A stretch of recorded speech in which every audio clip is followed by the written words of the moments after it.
Live from Quezon City, Philippines. Your news, current affairs, and public service channel, Margo TV Philippines. Live. Narito na ang programang kasangganang sambayanan. Sama ka na, kabayan! Sandigan ng mamamayan para sa kaunlaran. Pupuri sa marangal na serbidor ng bayan. Tutugi sa mga drobo sa pamahalaan. Kasama si Diego Magpantay ng Citizens Crime Watch.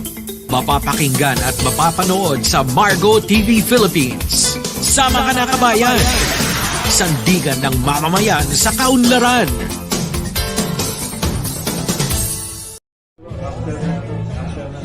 Hi! Ito po si Imelda Papin. Lagi kayong makinig sa Margo TV Philippines. At syempre po sa Facebook page and YouTube channel. Again, this is Imelda Papin. Thank you!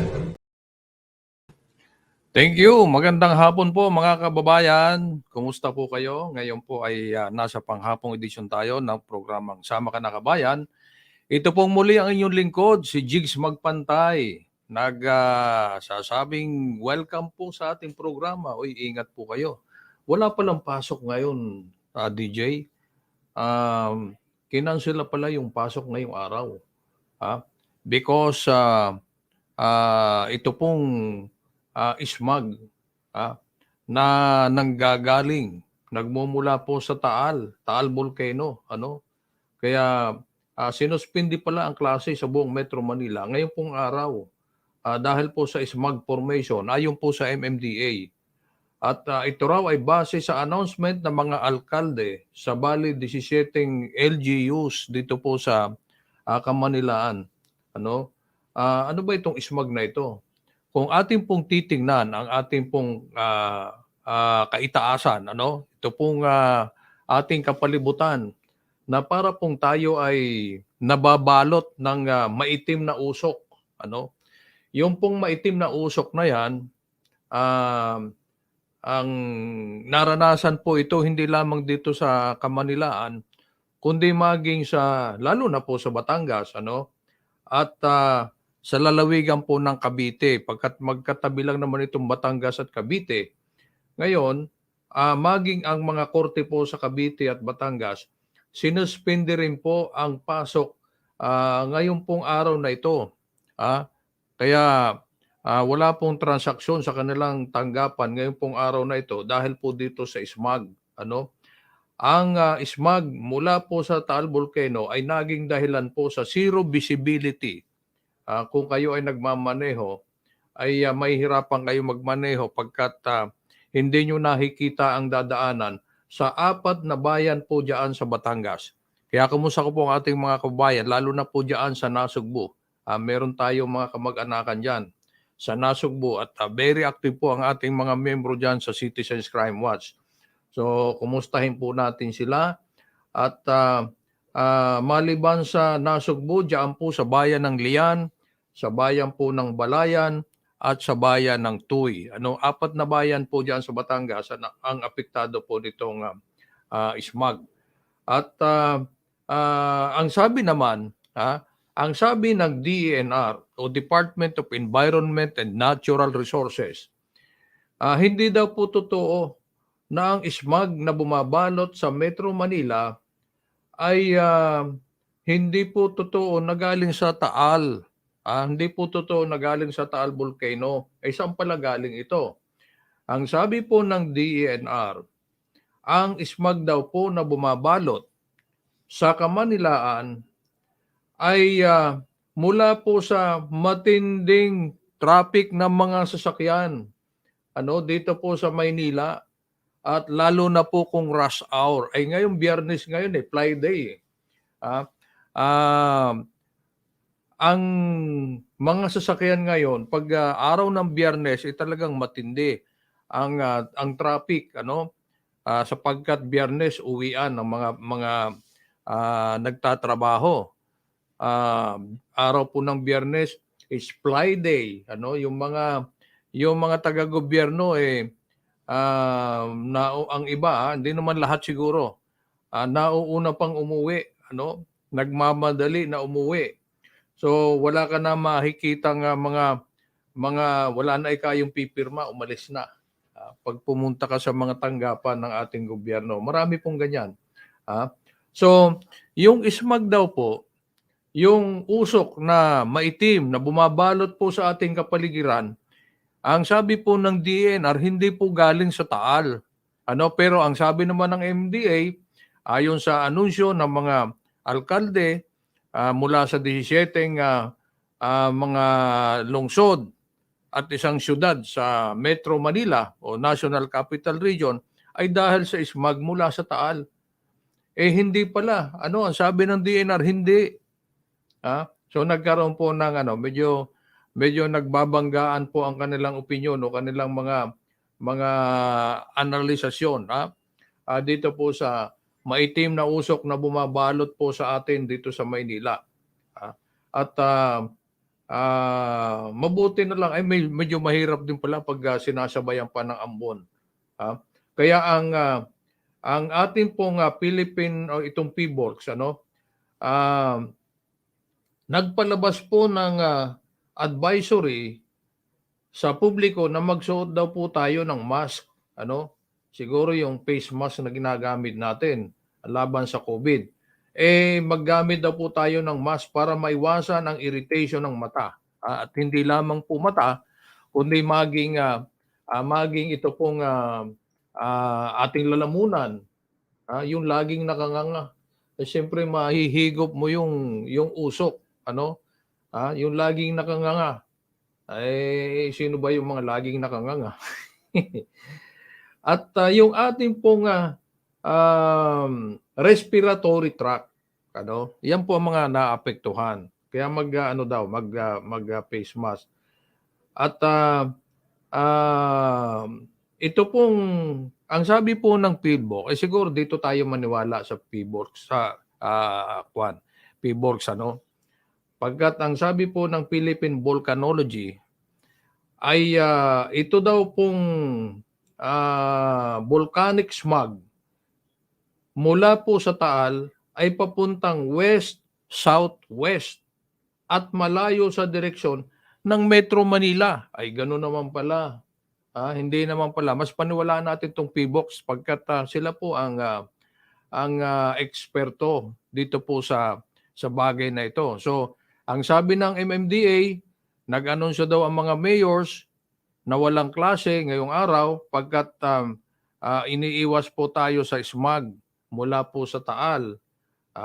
At ang sabi naman ng DNR, hindi po smog galing sa Taal kundi galing sa tambutso ng mga sasakyan. Pagkat maraming mga sasakyan ang matinding magbuga ng usok. Bagamat mayroong mga madadaanan tayo dyan ng mga yung nag-check ng ating mga sasakyan, yung smoke belching unit ng mga LGU. Pero napakarami pa rin, napakarami pa rin mga nagbubuga ng matinding usok sa ating mga sasakyan. At yan po ang nagiging kausa ng air pollution. Yan ang kausa. So, naging dahilan pa si Taal. Pero diyan talaga sa Taal, apektado po yung ating mga kababayan sa halos 4 pong mga bayan diyan sa Batangas. Pero yung Metro Manila, iba naman pala. So medyo nagsasang-ayon ang PhilBoc sa DNR. Ngayon, itong problemang ito ay problema ng DNR pagkat ano ang kanilang plano, ano ang kanilang ginagawang programa para maayos po itong ating nilalanghap na hangin, lalo na po dito sa Metro Manila. So, ang mga sasakyan po ang nagiging dahilan ng smog dito po sa Maynila. So, yan ang dapat gawa ng paraan ng DENR. Dapat ang DENR merong mga ginagawa. Although meron naman siguro, hindi lang natin alam. Pero kung meron man, pero bakit nararamdaman pa rin natin? Para yan yung yung pondo na inilagay sa flood control project ng ating pong gobyerno. Malaking pera na ang ibinagsak po ng gobyerno para sa flood control. Pero bakit lalong tumataas ang baha? Yan ang mga question po na lumulutang. Dito sa SMAG, dito sa mga usok na bumabalot po sa ating kapaligiran, sa hangin, dahil sa marami ng sasakyan at marami pa rin mga sasakyan na bumubuga ng usok na hindi dapat. Kaya yung iba nag-iisip na okay din yung electric car. Ang problema naman pag electric car, napakamahal din ng presyo po ng ating kuryente dito sa ating bansa. Well, anyway, wala pa naman yung electric car. Meron tayo electric chair, pero wala pang electric car. Meron na rin mga pangilan-ngilan po na bumibiyahe dito sa atin. Pero malinaw po ang pahayag ng PBOX na yung smog po na bumabalot sa ating kapaligiran hindi po mula sa Taal. So sayang yung pagkansela ng klase ngayong araw kung hindi naman pala galing sa Taal. Well, sa nakalipas po kasing 24 oras, ang as of 5 a.m. yan kanina, naobserbahan po ng Philippine Institute of Volcanology and Seismology ang 5 volcanic tremors na tumatagal mula 20 hanggang 575 minutos na may indikasyong dadagdag pa ang aktibidad ng Taal Volcano. So yan po ang latest po natin diyan ha. At sana mag-reconcile ito pong pahayag ng MMDA o kaya ng mga local government units saka ng DNR at ng PBOX. Okay. Sa iba pa po nating mga impormasyon, mga balita, si dating Pangulo daw na Rodrigo Duterte, dating Pangulo Digong Rodrigo Duterte, siya raw ang nangunguna sa lahat ng mga posibleng senatorial bet sa 2025. Medyo maaga pa ito tingnan natin, hintayin natin kung talagang tatakbo si dating Pangulong Rodrigo Duterte sa senatorial fight sa labanan sa pagiging senador sa 2025. Hintayin natin kung totoo. At kung totoo ito, medyo nakakalamang ito ng konti. Siyempre, dating Pangulo. Bueno, laking swerte daw po ng isang Pinay. Ito, maswerte talaga itong Pinay na ito. Isa pong Pinay ang nanalo ng halagang 25,000 dirham. 25,000 dirham. Magkano ba equivalent ng DJ? Yung dirham sa United Arab Emirates. 25 dirham na may katumbas na almost 387 pesos. 387,000 pesos. Sa susunod pong 20 taon, napakaswerte naman itong Pinay na ito. Isa pong OFW natin sa United Arab Emirates ang nanalo po sa isang draw, Emirates draw. Ito sa Facebook yata ginagawa Ito pong si Prylin Angob. Taga saan kaya ito si Prylin dito sa Pilipinas? Pero siya po ay nagtatrabaho sa UAE. Ay nanalo po ng second prize, second grand prize na may premium 25,000 kada buwan, na 25,000 dirham kada buwan sa past 5 draw doon po sa Emirates, kung saan pumipili po ng 5 numero ang contestant mula po sa kabuuang 42 numbers. Yun, naswertehan po ng Pinay na ito. Kaya ang sabi po ni Angob, yung Pinay na nagtatrabaho sa UAE, matagal na nilang planong magpakasal ng kanyang boyfriend. Maswerte naman 'tong boyfriend na ito, ano? Ah, yung kanyang girlfriend din nanalo sa ganitong draw.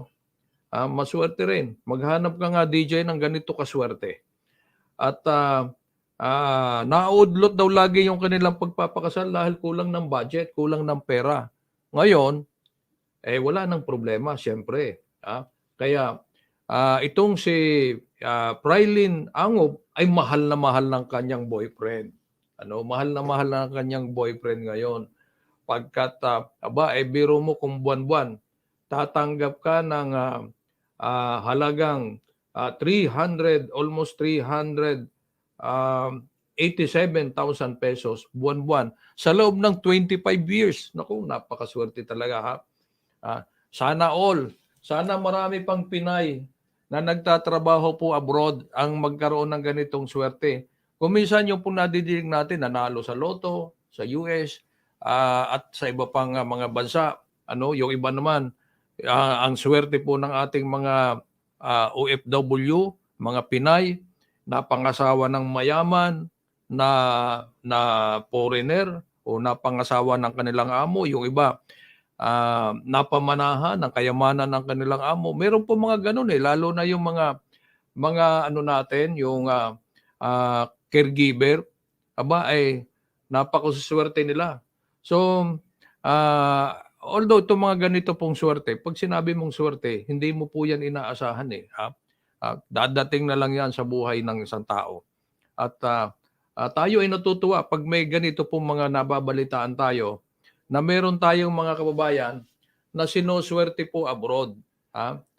Pero pag ating mga kababayan inaabot ng malas at nababalitaan natin na nabiktima ng pang-aapi o pangmumolestya ng kanilang amo, ako minsan ang nagbibigay pa sa kanila ng problema kapareho nating Pilipino. Nakakalungkot po pag ganyan.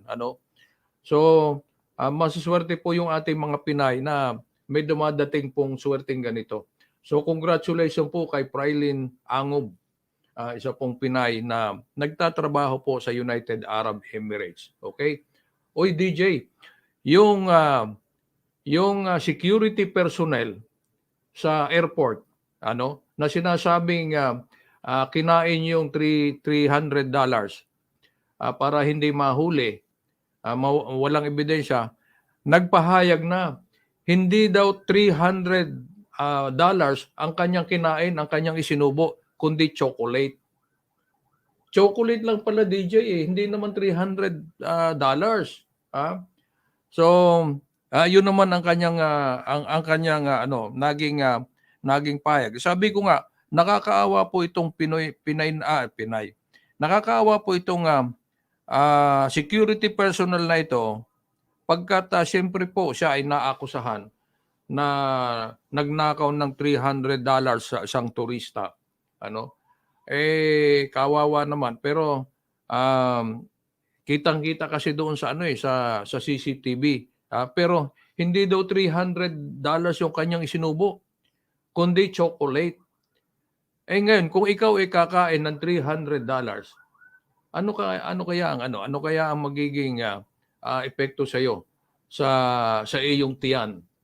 Kung ikaw ay kumain ng $300, ano kaya ang epekto? Siguro ang pag nagdidighay, baka ibang dighay mo noon. $. So, well, total nag-imbestiga naman po ang ating mga autoridad hinggil po sa insidente na yan. At hindi pa man natatapos ang investigasyon, hindi lang pala ito ang iniimbestigahan, may sangkot pa raw na kasamahan.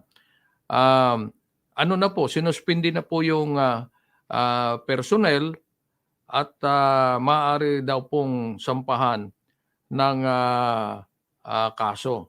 So, well, hintayin natin kung ano ang magiging update nito. Pero pag ganitong mga balita, kung iisipin, wag na nating masyadong bigyan ng panahon.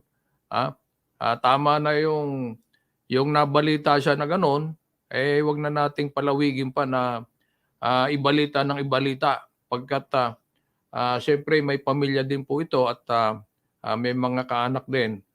Siyempre bigyan na natin ng at least harapin niya yung kanyang naging problema, pero wag na nating masyadong busisiin po ang kaso na yan. Although napakalaki po ng epekto, napakalaki po ng kahihiyan sa ating pong bansa kung may mga nangyayari pong ganyan. Okay, hinggil po sa mga kaso, yung pinag-uusapan nating kaso, meron pong obserbasyon si Senator Chis Escudero ng Sorsogon. Ang sabi po ni Senator Escudero, may mga na-raid na raw po na mga warehouse, mga bodega. At pinag-uusapan ang rice smuggling at hoarding. Nagkaroon po ng pagsasagawa ng raid. Yung una po dito sa may bandang Bulacan, nasundan po yan dito sa bandang Cavite, at sa Las Piñas, meron din po doon sa Zamboanga. Ang tanong po ni Senator Chis Escudero, kanya pong challenge kasi itong Bureau of Customs na hanggang ngayon nakakapagtaka na wala pa ring nasasampahan ng kaso laban po sa mga wala pang naisampang kaso laban sa mga may-ari ng bodega o mga tao na sinasabing involved o sangkot sa hoarding at smuggling ng bigas. Kaya challenge po ni Senator Escudero ang BOC o Bureau of Customs na magsampa na ng criminal charges. At siyempre, para lalong lumakas ang kampanya ng ating pong pamahalaan laban po sa smuggling at hoarding, at profiteering. Ang problema, bakit nga naman hanggang ngayon wala pang naisampa? Kung nagtataka si Chis Escudero, si Senator Escudero, abay nagtataka din yung ating mga nakikinig at nanonood sa atin na mga kababayan natin. Bakit nga ba wala pang nasasampahan ng kaso? May nangyaring krimen, pero wala yung kriminal. Bakit nga ganoon? So, alam nyo yung nagkaroon po ng raid sa Bulacan, nasa 500 million na halaga ng bigas ang nadiskubre, nakaimbak po sa isang bodega. Sinundan nito ng raid sa Cavite at Las Piñas na may kalkuladong nasa 40 million na halaga po ng bigas na di mo na ismuggle mula Vietnam, Thailand at China. So, nito pong nakaraang linggo, kung ating pong maalaala o nabalitaan, inireport din ng BOC na nakasamsam po ng nasa 42,000 bags ng bigas na nagkakahalaga naman ng halos 44 na milyong piso sa isa pong bodega sa lungsod ng Zamboanga. In fact, ito po mga nasamsam na bigas ay sinimula na pong ipamigay. Pinamigay na po doon sa mga sa abutin sa 3,000 na mga indigent beneficiaries sa ilalim po ng 4Ps o kaya yung Pantawid Pamilyang Pilipino Program. Ipinamigay na po yung bigas kaya maraming natuwa. Marami ang natuwa pagkat yung nasamsam na bigas ipinamigay na po sa mga naghihirap nating mga kababayan. Ewan ko lang yun dito sa Bulacan kung saan po nila dinala. Kung naipamigay na yan o naka-stock pa rin, hindi po natin alam pagkat wala pa tayong nabalitaan na may sinampahan po ng kaso. At kung ipinamigay na po ito, bakit nadidelay pa rin yung pagsampa ng kaso?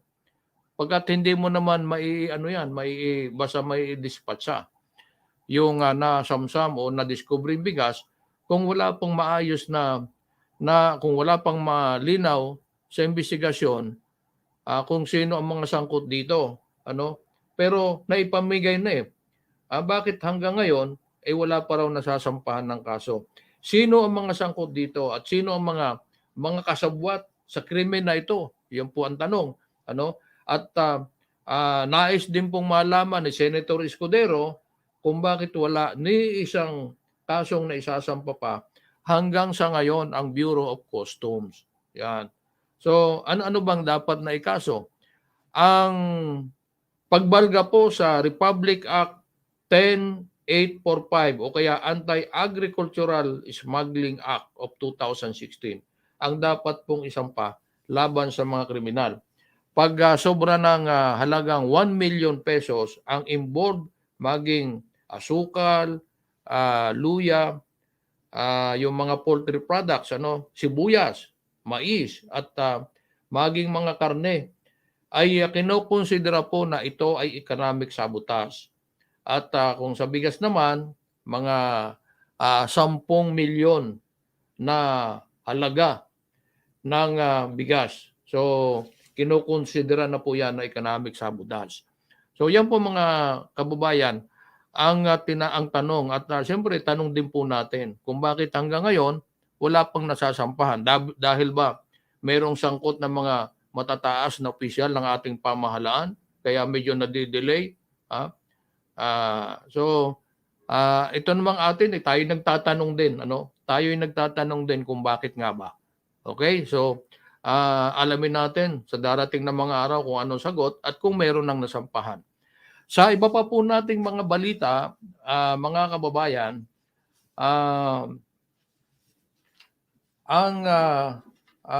ito pong problema natin sa mga tsuper, nung isa pong araw merong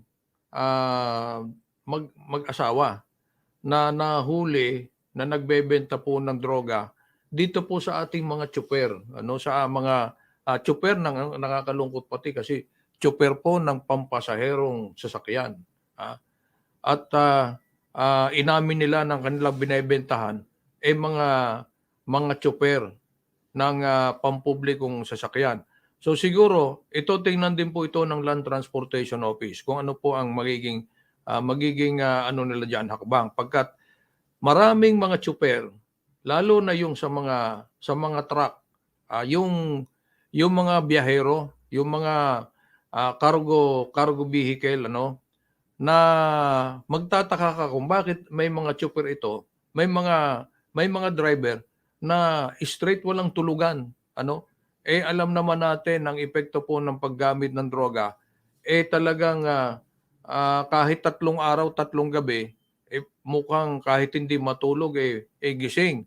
Ang problema lang, kapag lagi mo itong ginagawa, lagi kang gising, siyempre, hindi rin gaganahan sa pagkain, unti-unti naman nasisira po ang katawan ng isang tao na gumagamit po ng droga. Manibela po ang kanilang hawak. Nakakatakot po yan, lalo na kung kayo po ay nagbibiyahe ng malayo, at masasalubong ninyo o overtake sa inyo mga truck o mga bus na napakabibilis ng takbo. Ay nakakatakot. At makikita naman natin kung minsan mayroon ng mga truck na nakabaliktad, blentong. So yan po ang yan ang dapat na paminsan-minsan i-check ng ating pong Land Transportation Office sa mga terminal o kaya sa mga nagbibiyahe. Kung kayo ba ay okay lang, hindi kayo gumagamit ng droga. Kasi hindi naman pwedeng kung kailan lang may mga ganitong mga aksidente o insidente sa bihikulo, sa kalsada, saka tayo mag-iimbestiga.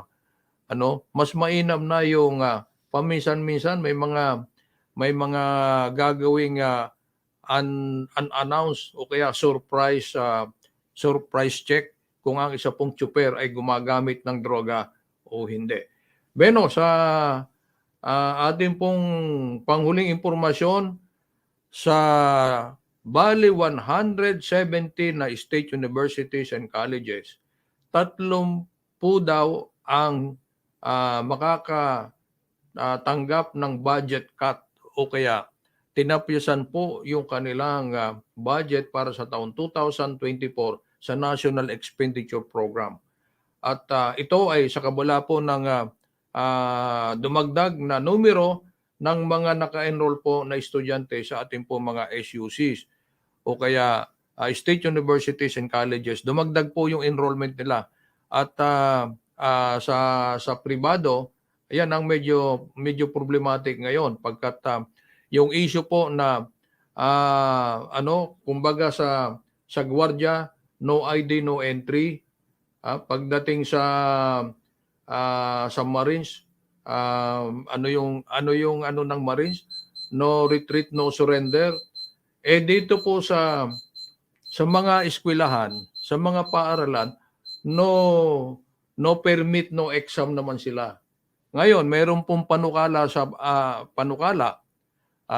ating pong Kongreso na ipagbawal na yung policy na no exam, no permit, no exam. Pag wala kang permit, hindi ka mag-exam. Ang sabi ng mga nasa pribado po, parang papatayin na nila yung kanilang mga paaralan. Hindi raw makakatulong actually sa mga mag-aaral pagkat syempre nga naman yung pangangailangan po ng mga private schools, pag hindi sila nagpa-exam, mahirap maningil ng tuition fee. So dinadaan po nila sa exam yung paniningil. Kaya yung policy nila, no permit, no exam. Ngayon, mukhang makakalusot po ang batas na hindi na pwede yung no exam, no permit, no exam. Malaki po ang magiging epekto nito, lalo na doon po sa mga maliliit na mga paaralan. Nasa 1.86 pong estudyante ang naka-enroll ngayon sa mga SOC natin.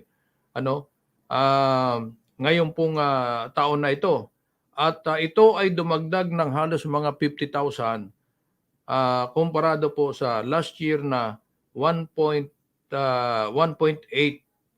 million na mga enrollees natin na mga estudyante. So kabuuan po ang budget ng SOC o kaya State Universities and Colleges para sa taon 2024 ay aabutin po sa 331.3 billion batay po sa National Expenditure Program. Bueno, yan po ang ating mga impormasyon, ating po mga balita ngayong pong araw na ito at tayo po muli ay nagpapaalam pansamantala. Tayo po ay babalik Lunes na. O sa Lunes, wag po kayong magtataka kung bakit ang mga nag-uopisina sa gobyernong ahensya hanggang alas 3 lamang ang pasok. Pagkat binawasan po yung kanilang oras ng pasok, kaugnay po ng selebrasyon ng Family Day. Okay? So ang inyo pong lingkod, si Jigs Magpantay, tayo po ay nagpapasalamat at isa pong magandang hapon. Ingat-ingat po kayo. Bye-bye. Inyong napakinggan at napanood ang programang Sama Ka Na Kabayan. Sandigan ng mamamayan para sa kaunlaran. Hanggang sa muli, dito sa Margo TV Philippines.